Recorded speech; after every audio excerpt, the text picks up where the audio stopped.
Hi guys, today I'm going to read the story Prince Biffer.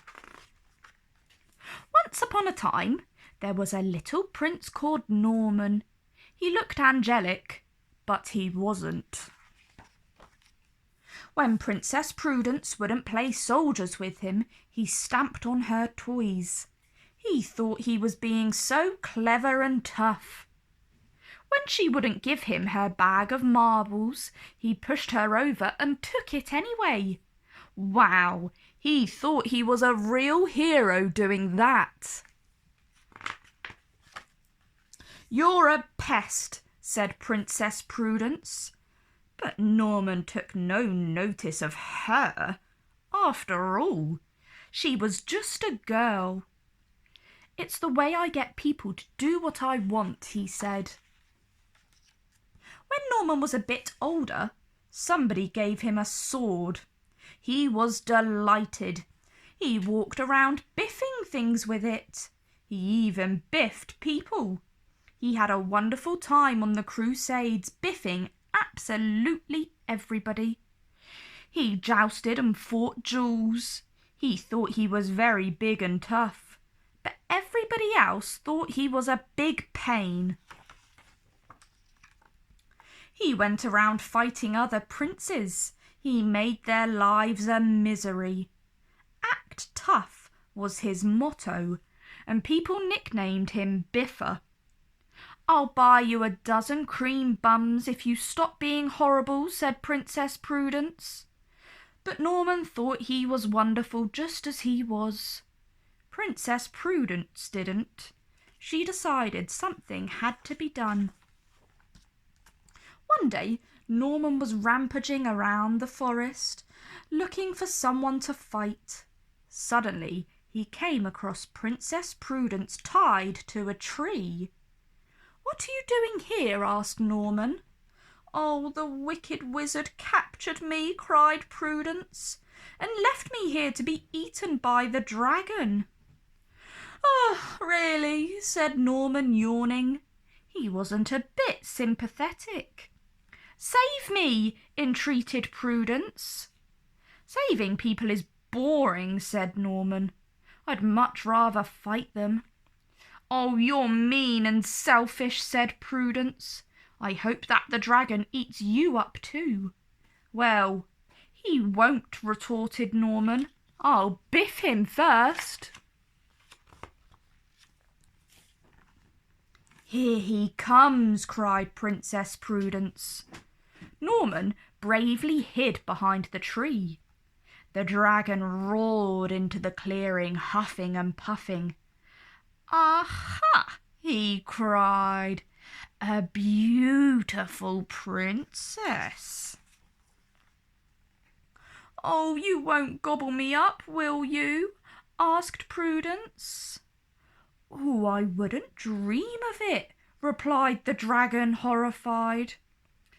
"It wouldn't be civil. I only ever eat big, tough princes. Have you seen any about?" "Here's one," shouted Norman, leaping out from behind the tree, and he set about the dragon with his sword. The dragon's hide was so tough that Norman couldn't even dent it. He biffed and he thwacked and he sloshed, but to no avail. Eventually he got tired and stopped.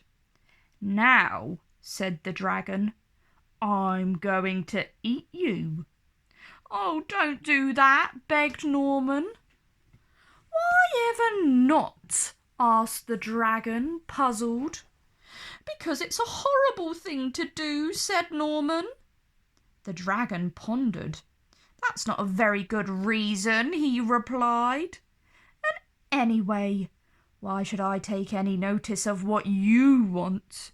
You never listened when Prudence told you that you were being horrible." "If you eat me," shouted Norman, "I'll give you indigestion. I will. So there." The dragon examined him doubtfully. "There's not enough of you to do that," he said. He picked up Norman and began to nibble his toes. Norman struggled to escape, but in vain. Just as the dragon was about to pop Norman into his enormous jaws, he paused and said, "There's only one way to save yourself."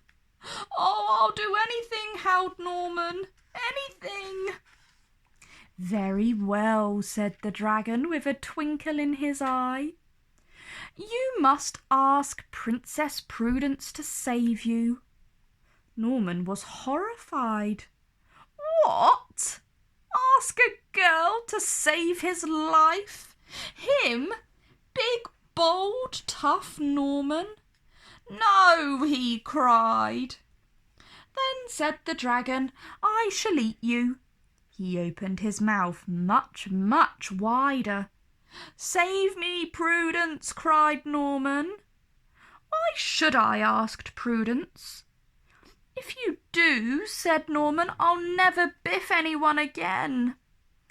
"Well, all right," said Prudence. "But say please, nicely." "Please, nicely," said Norman. Then Princess Prudence asked the dragon not to eat Norman up, and he graciously agreed.